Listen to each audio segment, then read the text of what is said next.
You were never shown how to be the spiritual leader of your home. And the man who was supposed to show you how, well, he probably wasn't shown either.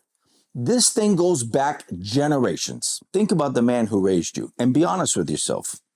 Did he lead you spiritually? Did you ever hear him pray out loud? Did he shepherd your heart? Did he set the temperature of faith in your home? For most of us, including me, that answer is no. And here's what happened next. You grew up and you became a man and you started a family. And somewhere along the way, quietly, without even saying it out loud, you disqualified yourself. Not consciously, but internally. You decided that spiritual leadership, well, that's for men who grew up in the church.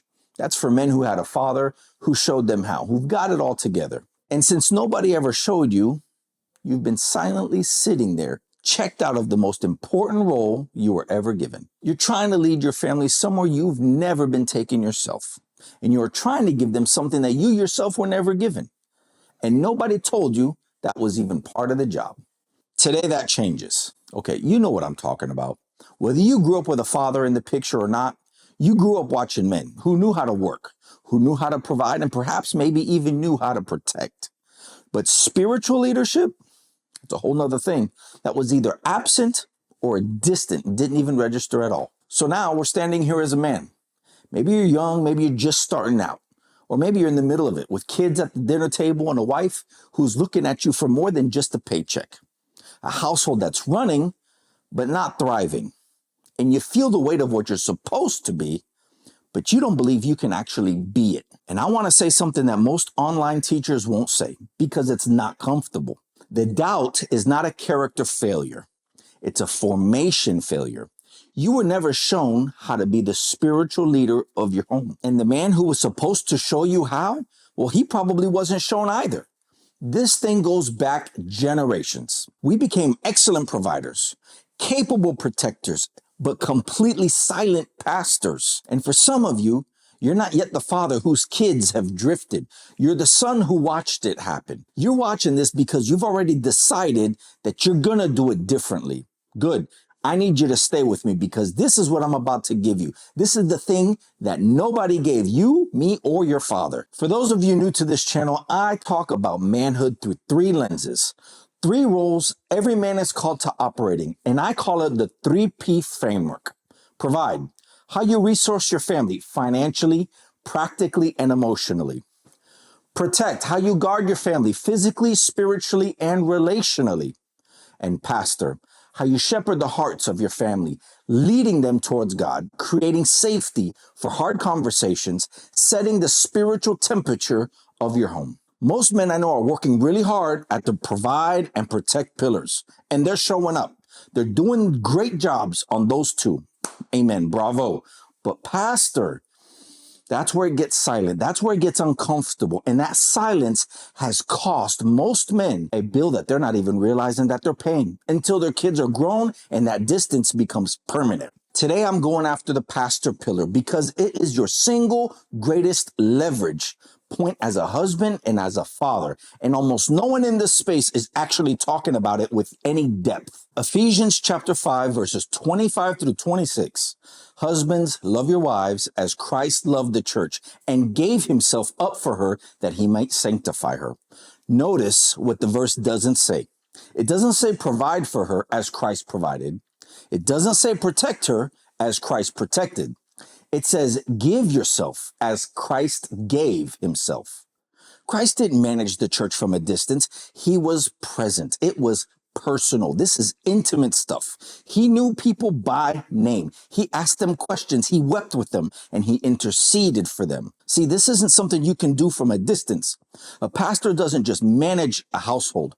A pastor shepherds hearts. So what does it actually look like for a man in the real world, not in seminary, not on stage or in a pulpit, but in his living room, at his dinner table on Tuesday night when everybody's tired and nobody has anything left? Let me give you 3 concrete expressions of the pastor pillar that you can start today, not someday, but today. Expression 1. He prays out loud with his family. This sounds fundamental, basic, and if you're eye rolling, are you doing it? I want to ask you something honestly. When was the last time your wife or kids have heard you pray for them out loud in the room, not grace at the dinner table, not a quick God bless this food and all that good stuff. No, that's okay. But when have they actually heard you ring heaven on their behalf?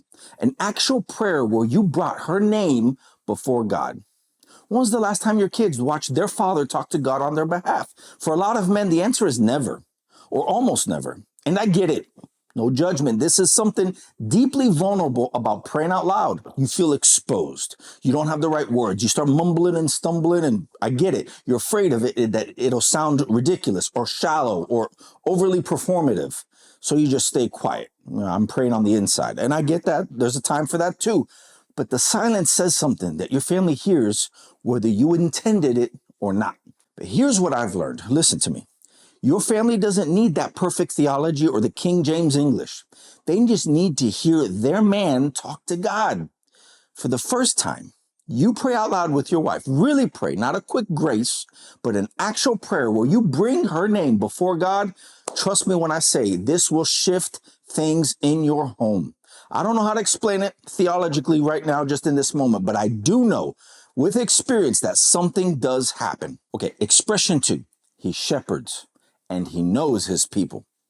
See, a shepherd doesn't just manage the flock, but he truly knows his sheep. He knows which ones are struggling, which ones are liable to go off and wander if he's not paying close attention. Now, as the pastor of your home, that means you know what's actually happening in your kids' hearts. Because whether you're pastoring them or not, I guarantee you they're being pastored by someone or something. Their fears, their questions, their wounds, the things that they're carrying but haven't said out loud. So your kids are not going to bring you the hard stuff if the only version they know of you is as provider or disciplinarian. They need to know you're safe. They have to feel that safety. They have to feel that, and that's not built with a single conversation. It's built in 1,000 small incremental moments where you've chosen to listen instead of fix. You chose to listen instead of preach. Where you asked a follow-up question instead of just immediately jumping to the answer. When you stayed in the room when it got uncomfortable and sticky. See, shepherds don't drive the sheep. They lead them. There's a difference, and your family does feel it. Expression 3. Set the spiritual temperature of your home. This is the one that hits most of us men the hardest. So stay with me. Don't click off. You don't need a seminary degree to do this. You don't have to have all the answers. You don't need to be the most spiritually mature person in the room. But you need to make real, deliberate decisions about whether faith is going to be central or peripheral in your home. Is it going to be locked down, foundational, or something you pick up and drop off on Sundays? Here's what I need you to hear. And this decision gets made whether you make it or not, because the thermostat exists. It's running right now. Right now, it's running. The question is whether you are going to set the temperature intentionally or let it drift by default. So what does setting the temperature look like practically? It looks like initiating and not waiting for our wives to organize the family devotion, right? We're not waiting until crisis hits for us to start talking about God. It needs to look like having a Bible that our kids actually see us use and not just a shelf ornament that they see us taking in and out on Sundays only, right? It looks like talking about faith in the normal, ordinary flow of daily life. Not just on Sunday, but it's part of our daily syntax and conversations. Not just when someone dies or when crisis hits or when some catastrophe shows up. The spiritual atmosphere in your home will follow your lead. If you're passive, it will drift. But if you're present, it will be present and move with you. Okay, confession time. I'm going to be honest with you because I think honesty is the only thing that'll actually build something here that is real, intangible, and long-lasting. I am not standing here in front of you as a man who has this completely figured out.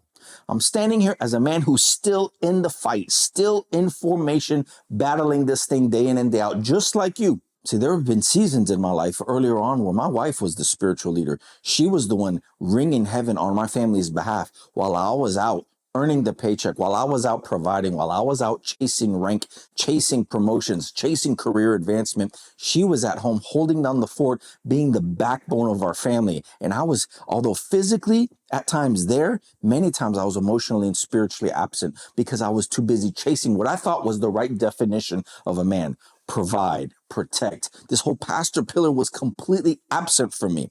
For much of my military career, I was gone a lot, and my wife carried an unfair, disproportionate portion of the rucksack for our family.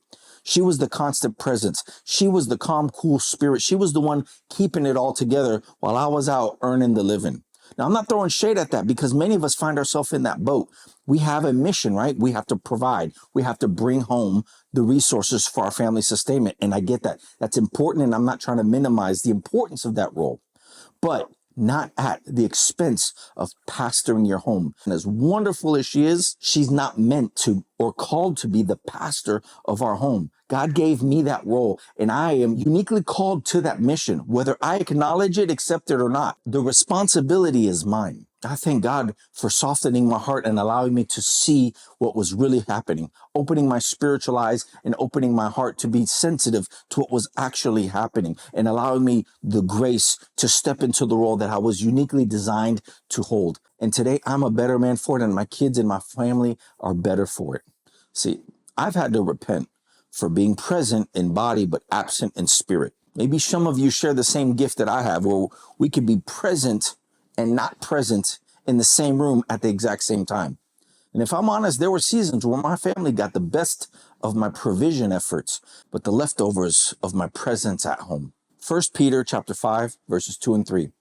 Shepherd the flock of God that is among you, exercising oversight, not under compulsion, but willingly, as God would have you, not for shameful gain, but eagerly, not domineering over those in your charge, but being examples to the flock. That's a picture, not a dictator and not a passive bystander, a willing, eager, exemplary shepherd, a man who leads by being fully seen in his faith, in his character, and in his pursuit, not of perfection, but in his willingness. See, I've said this time and time again, our families don't need us to be perfect men, but they need us to be clocked in and present. And I get it. No one showed you how to do this, just like no one showed me how to do this. And I understand that. But that stops being an excuse today because you are watching this. You are here and you're a man who's still asking the question, who's still in the game and who hasn't checked out. Provide, protect, and pastor. All three, that's the full calling. You were made for all three, not just two. Those men whose families actually follow them, not out of obligation or out of fear or because they have no other choice, but out of genuine love and trust. Those are the men who learn to operate in all three. And that's what we're building here. It starts today. Not when you feel ready, not when you feel qualified, but when you start with willingness, God meets you there. And he always has. If you want the full 3P framework laid out practically with a full 30-day implementation guide, what it looks like to operate in all three pillars with real intention, I put a free PDF resource called the 3P Field Guide. It's in the description. Download it, print it, put it somewhere where you'll actually see it. Let it be a thing that reminds you of what you're building. And if this video hits something real in you, share it with a man who you know needs to hear it. Text him right now because that's what pastors do. They don't keep good things to themselves, right? Man, we're building this community one man at a time because real men are a precious resource in scarce supply. We're looking for men who are ready to live with intention, to lead with character, and to serve with purpose. I'll see you in the next one.